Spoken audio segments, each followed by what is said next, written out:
After nearly 3 years, it seems like Alien Stage is finally coming to its conclusion, which is kind of funny because the Alien Stage video that was titled Final is literally 8 months old at this point. But with this most recent addition to the story of Alien Stage, Karma, we see a lot. And that's kind of to be expected, as this is Vivinos' longest video by a significant margin. The Alien Stage finale, or whatever this is over 8 minutes long, which is almost double the previous longest Alien Stage round 6. And as a result, in this video, we are going to be explaining what happens in this final piece of Alien Stage's story, aptly titled Karma. One thing that is much different in regards to this specific Alien Stage video is that some of its visuals become much more avant-garde and symbolic. And as a result, when we get to those specific images, take my interpretations with a pinch of salt and let me know your thoughts on what's on screen below. But let's just get straight into it. Now, this video starts off by following the trend of the last couple videos, immediately starting where the previous video ended. Vega ended with Mizzy absolutely destroyed after losing everyone she ever knew, really, now including Huna and Till, and as a result of Huna's death, Luca, the winner of the infamous Alien Stage, is now joining her in absolute despair. The video, in a more literal sense, starts with us seeing Luca as a child, crying with his back to an oh-so-familiar tree, but he is brought back to reality very quickly by a swift hook to his jaw from Mizzy. As he cowers in fear, drowning in tears, Mizzy beats him more. The audio is just a high-pitched ring as the crowd cheer behind it. Luca is pretty rocked, but as the ringing stops and we get a brief moment of silence, Mizzy picks him up by the hair, and we get some more of the voice acting, which has become more and more prevalent as Alien Stage has progressed. Stop pretending to be so righteous. Neither you nor I deserve to be saved. Maybe in reference to the fact that every major player in this round who has died during the tournament has done so in sacrifice. Suer for Mizzy, Ivan for Till, Huna for Luca, and now Till's gone on top of that. People sacrifice themselves so that these two could live, but Mizzy sees Luca crying over this fact and believes that the two of them shouldn't have been saved. Their others should be alive. Suer should still be alive, Huna should still be alive, and because of that, they don't deserve to cry. And as the song continues, we will see more about why Mizzy feels so guilty about Suer's sacrifice, as the rabbit hole gets a little bit deeper with that. But the combination of dropping truth bombs and beating him down stops Luca's wailing. But as Mizzy walks away, Hyun's brother Hyun-woo spawns in her place. And as Mizzy walks away, the music starts. Me, together with you, we head to the distant star below. Mizzy is in the throes of absolute despair at this point, so she slowly walks towards the grieving members of the Resistance who have just lost their leader. This character specifically is called Isaac. He's in a couple of the videos, he's the one with a big scar across his face. Mizzy goes towards him and towers above Isaac, and in doing so slowly pulls out her gun. To eternity, or perhaps even beyond, you and me, or we. We cut to a flashback to before Suer and Mizzy went on stage in the original first round of Alien Stage that we saw all those years ago. The two are arguing, Mizzy yelling at Suer. Suer covers Mizzy's mouth, cries a single tear, and smiles. A flower then emerges on screen and blooms as we then see Mizzy put her gun to use. She shoots Isaac in the leg, steals his laptop, which has controls for the rocket we saw in the background of the previous videos. Now, I've seen some people say it's a missile for some reason, some say it's a rocket. Why would a missile have landing gear? I've heard some people say it's filled with humans escaping, some say it's kids from a knocked garden. I've heard some people say it's an alien rocket that they've hijacked so that the humans could board it to escape. I've had a bunch of ideas. I'll discuss what it is in a bit, as the video literally tells us, but just so you know, this is definitely not a missile. But either way, this UFO was supposed to land a bit further away, but Mizzy just kind of says, if I don't get a happy ending, no one gets a happy ending, and sets the coordinates for the rocket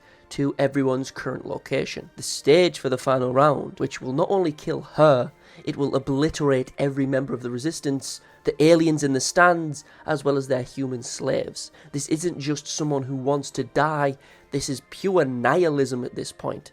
Like, Mizzy is trying to commit a horrible act here, but Mizzy herself just crawls into the fetal position, clutching this laptop so that no one can stop her from taking her own life and everyone else's around her. But maybe she herself doesn't see it that way. We then get a visual that represents Mizzy, in my opinion, in a similar way Luca was during the intro. This moment in time, she's doing the same thing as Luca, but worse. She is a crying child throwing a tantrum that is willing to take everyone down with her. Kids from a knocked garden surround and cuddle her as their hearts grow and their veins spread to each other. We are then met with a montage of assorted imagery, and this is the symbolism I mentioned earlier. So take my interpretations here with a pinch of salt and let me know what you think about them below. We see an exposed heart surrounded by a broken body covered in thorns, a heart-shaped planet embraced by two non-corporeal hands, and a shadowed figure with nothing but their heart visible, followed by cracked glass in the shape of Till and Ivan. You could very much determine that these images represent the two's relationship. The heart surrounded by thorns suggests it's a painful and all-encompassing love that breaks you apart. The heart-shaped planet suggests that the love Ivan feels is overwhelming and all-consuming. It's his entire world.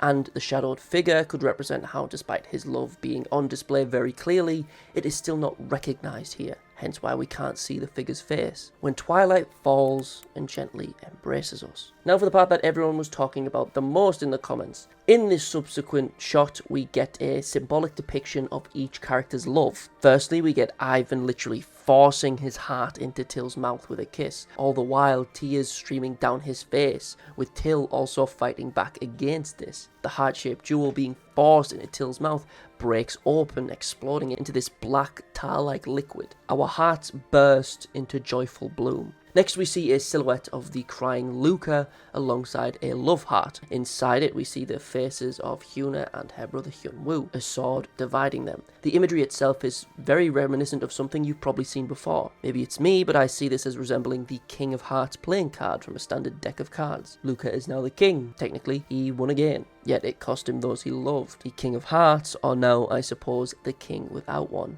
Or at least left with only his own. The next visual we see is Luca in a similar state of despair that the video started with, surrounded by the bodies of Hyuna and Hyun-woo, the bodies covered in the same black liquid, matching Luca's clothes. Hearts clearly having been broken here, yet Luca still loosely holds his own heart, despite the state of shock he's in. He remains still as more and more tears stream down his face. We ride the wind into a place beyond time. We are then met with another montage that represents the relationship between Mizzy and Suer. A heart getting covered in or having metal removed from it, two hands clasped together, a heart trapped between them with nails piercing the heart. Though it is hard to tell if the nails are piercing the hands themselves too.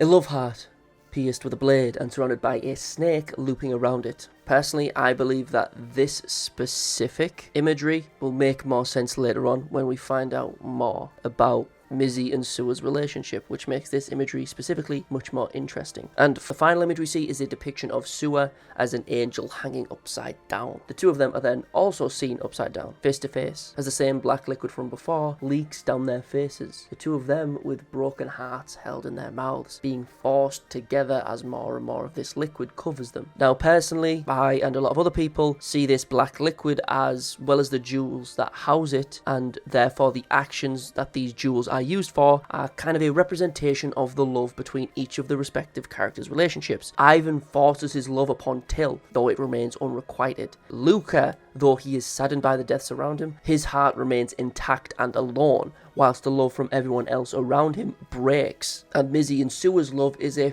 forced one, brought about from the conditions of Alien Stage, one of codependency, which we will find out more about as the video continues. The resistance detain Mizzy and just kind of panic as children from a knocked garden suddenly start appearing everywhere, a few of which loom and stare at the lifeless body of Hyuna. We then get a flashback to Mizzy and Suer. Then we get what I believe to be an inner monologue from Mizzy as she waits for the rocket she called to land on their location. I'm going to just read the monologue itself, then I'll discuss the implications of what they mean as well as the corresponding visuals. Hyuna, there's something I need to confess. She was secretly rehearsing her death every night, and I knew, but pretended not to. Maybe I just wasn't as desperate for her. I know my love was different from yours, but it was love too. Who could really blame me? If you'd seen the look on her face too, you wouldn't be able to judge me either. It's clear from the visuals that Suer is one of the smartest characters in Alien Stage. She knew that she was going to die, or Mizzy would have had to in her place. She literally watches previous Alien Stage losers dying to prepare herself for what will happen. And the fact that Mizzy knows this completely changes the dynamic we see between these two throughout the entire series. Mizzy knew that Suer would sacrifice herself for Mizzy, but she didn't stop her. And from the dialogue and the visuals, it seems that Mizzy believes that Suer wouldn't have been able to survive without her. The two had grown completely codependent on each other, but Suer more so. She couldn't bear to live without Mizzy, and Mizzy knew this. We see flashes of Mizzy stumbling upon Suer watching previous alien stage rounds ending, as well as maybe a moment of confrontation about this, Mizzy being bruised and Suer being in shock. We get some more happy moments between these two being, goofy and wholesome, until we see that all the red flowers we've seen throughout the story, turns out they've been cameras. And we also see Suer prepping for some blood draining, which will be important later. And as she preps, she looks at Mizzy as she goes unconscious. We also get a moment that kind of reveals how visceral this codependency to Mizzy is. Mizzy herself is about to fall off a cliff edge, with Suer holding onto her, with nothing but desperation in her eyes.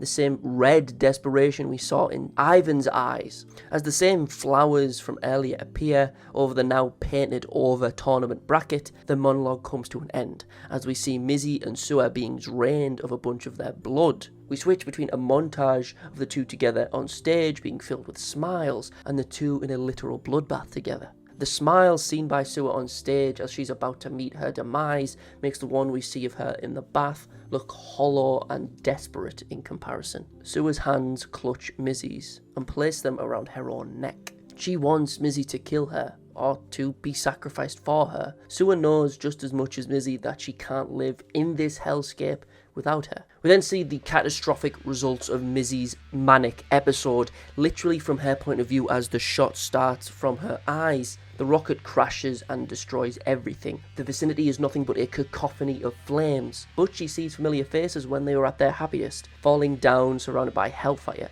Ivan, Till, Hyuna and Hyunwoo are even there. Luca is surprisingly absent. Granted, this is because we are seeing the people that either Mizzy likes or has somewhat of a connection with. Despite her more than likely never meeting Hyunwoo, she probably heard about him from Hyuna and imagined Hyuna at her happiest with him. Side note, the VFX here remind me a lot of Vivinos' old horror stuff, like Fiancé and My September. Just the visual style of it reminds me a lot, but back to Karma. Mizzy and Suer are then seen just like the others, as children. Then we see them dressed in their round one attire, and they embrace. All the while, the crowd for the final round are being set ablaze. As they shriek in fear, we see their children slaves around them, literally glowing, smiling as their deaths approach. I believe that since this specific scene is from Mizzy's perspective, I get the impression that she sees this act not just as one of a self-righteous Yasuis, but also as an act that will free these child slaves from the pain she has had to endure and the pain she knows they will feel too. But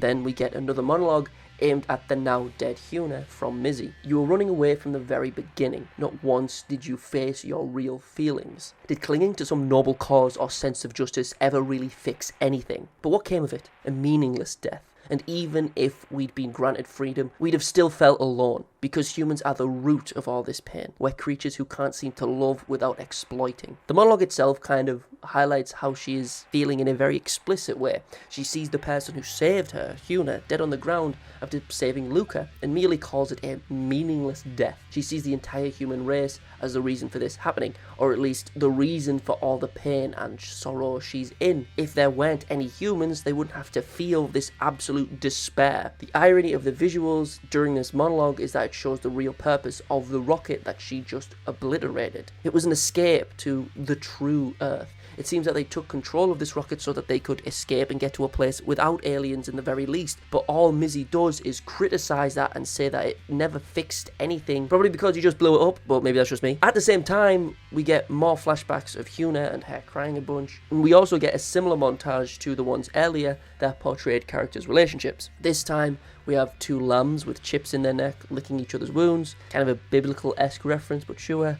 I feel like this is reference to how Alien Stage forces the humans, the lambs, to band together and become codependent on each other and sort of lick each other's wounds. Maybe this is in reference to Mizzy and Suer, but one lamb looks older than the other, so maybe it's in reference to Hyuna and Mizzy. Who knows? Let me know how you feel down below. We then see a crying statue, a holy light held by human hands, a caterpillar breaching its cocoon to be a butterfly, but has needles sticking out of it, maybe representing how this planet won't allow humans the freedom to spread their wings. We then see three rabbits, 2 dead behind, 1 alive in front, with blood across its face. More than likely, this is in reference to Alien Stage itself. The participants are livestock that the aliens view as mere animals, and pit them against each other so that only one will survive. Maybe you could take it in a bit more of a focus route and say this represents more so Mizzy in the centre, and specifically she has Sue and Till behind her, while she is still alive in the middle. We then get a wholesome photo from the garden when everyone's all happy together. We then see what appears to be headless statues of Suer and Mizzy from round 1. Then we get an amorphous blob of an organ on screen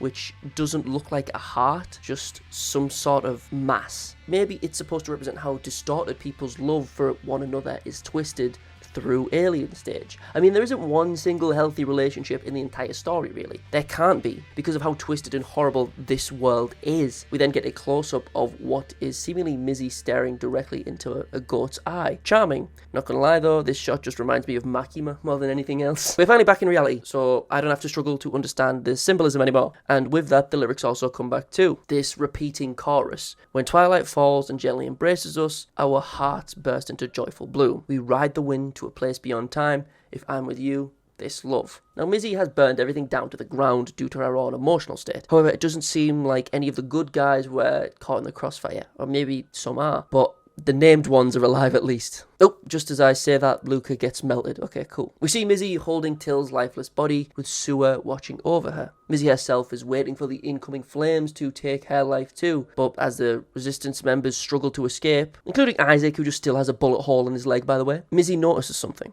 Through her despair and tears, she hears something. The best character is still alive. She can hear his heartbeat. Till never loses, okay? Till always winning, baby, let's be real. So Mizzy scrambles to desperately get to the already injured resistance and begs them to help save Till, my goat. But, like, imagine this, right? Imagine the scenario and take a more literal approach to what Mizzy has just done. Right, just imagine someone you've been living with, like she had been with the resistance for a little while. Imagine you've been living with someone for a while, they shoot you in the leg, take your car, and then immediately crash it into a parade, and then ask you for help. Like, at this point, I'm going to be honest, I'm off the Mizzy train. But I'll get into that later. I'm not a big Mizzy dude. I'm not into it. As Mizzy asks Isaac for help, we cut to black. We get another flashback to Mizzy and Suer. Mizzy goes into the room where Suer was preparing herself for her final moments, and Mizzy simply comforts her. We cut to black again, as we hear Isaac, of all people, monologuing. I guess the bullet wound in the leg didn't kill him. For humans, and for these beasts too, innocence was a luxury they couldn't afford. In this endless suffering, to love and to be loved, to hold on to hope for a day that may never come. The visuals show us 2 cells fusing together. As Isaac speaks, we see the hands of Alien Stage members through their entire lives, seeing Suer fall at round 1, see Ivan kiss Till in round 6, followed by cleaning crews following the destruction Mizzy caused, till we see a petri dish surrounded by blood vials labelled with each member's initials. Is that a survival instinct or selflessness? At the centre of it all was a woman now called a witch, who was always searching for love. Can we really blame her for that? We see the results of the blood mentioned a moment ago. Our favourite characters have been cloned and combined together, each one having a couple features of different members. Mizzy's hair with Ivan's eyes, Suer's eyes with Luca's hair and Huna's skin colour, like they have all been mixed and matched together. We now see Mizzy standing in front of the destruction of her own making, destroying the hopes of the resistance, but also creating a horrible tragedy for the aliens too. We then get a bunch of ads appearing in front of us. A new story about Mizzy and her actions that day. However, we can gather that this is a 7-year flash forward, and as a result, the Alien Stage Museum is now being opened to commemorate this horrific tragedy in all of its glory. Luca is also back somehow. Maybe he survived those flames, or it is also very possible that this is a clone, which we saw in Vega, I'm pretty sure. Where did this original sin begin? And in the face of a trial, with no clear answer, can these lives ever overcome it? We then see a mysterious figure, scarred on the neck, with grey hair. Wonder who it will be. Riding around on a bike all mysteriously. We see some aliens accosting some children, to which our new mysterious figure protects them and gives them directions to somewhere safe. The logo on the map itself is also the logo for the Resistance, so it's still going strong. Behind the children, however, the figure notices that more children are being detained from a CCTV camera. We then get to see the inside of this alien stage museum, seeing all the clothes and accessories from the first round on display. We then cut back to the cloned children we saw before in the replica hall. I can't see the full placard, so I couldn't tell you the full title, but this is the replica hall, okay? Just in front of this, however, we also see the guitar that Till smashes, somehow still on display despite it exploding, alongside Luca's violin, and I also think that's Till's guitar from the final round too. The replica hall itself also resembles a knacked garden, which is quite weird because why would all of the aliens know what the garden looks like? Does that mean all the moments from the character's childhood have also been televised through the camera flowers? Maybe. That's very probable, actually. The Mizziest of all the clones somberly looks outside the glass wall inside the museum and sees a figure drive past on a bike. They reverse a little as they take their helmet off to say hello. And it is in fact my goat, Till. He unequivocally has won Alien Stage, right? He got to the final round, he survived his neck being exploded, and is arguably the least messed up from the entire Alien Stage. Like, he is chilling, he is vibing. My goat. And he had the best song, round 2 best song, not gonna lie. Anyway, as the credits appear, we get one final visual before this video comes to a close. And this final visual is what kind of makes most people believe, including myself, that this is the last we're gonna get from Alien Stage for the most part. We see all the main crew all happy together. Like, this is impossible, but it's a wholesome image, right? This is very much a the story's over kind of image though. But with that being said, time to give my overall opinion and thoughts on Karma. Overall, the video had a lot more symbolism than usual, and when I say that, I mean in regards to the visuals being much more avant-garde and stylized instead of just showing what the characters are actually doing, in a more plot-based way. Best way to explain what I mean is Ivan forcing his heart in Till's mouth in Karma, but what literally happens is Ivan forcefully kissing him.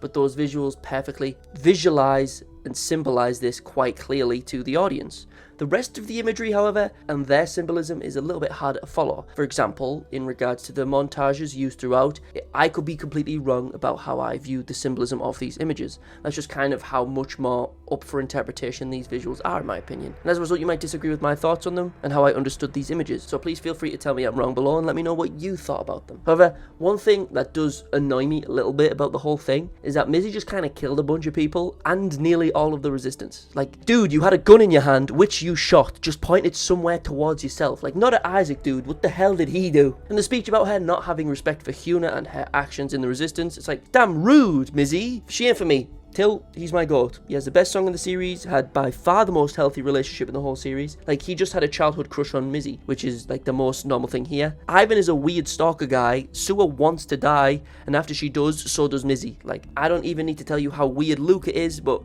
besides maybe Huna, Till is by far the most normal. But I will say this though, when you see a clone of yourself fused with people you knew from like 7 years ago, it feels kind of weird to just smile at them, because I'd be pretty freaked out if I was walking through a museum and I just saw a random exhibit of me gene spliced with another person. But maybe that's just me that finds it a bit weird. Also, I forgot to mention it, but the title, in regards to the title, I believe that Karma is in reference to how Mizzy perceives what people deserve. She and Luca and everyone else deserved to die. Till deserves to live because he really didn't do anything wrong except smash my poor guitar friend. In conclusion, however, I hope this is the conclusion of Alien Stage. Whilst yes, there are questions like what happened to Mizzy, is that the real Luca, etc., I'm fine not knowing.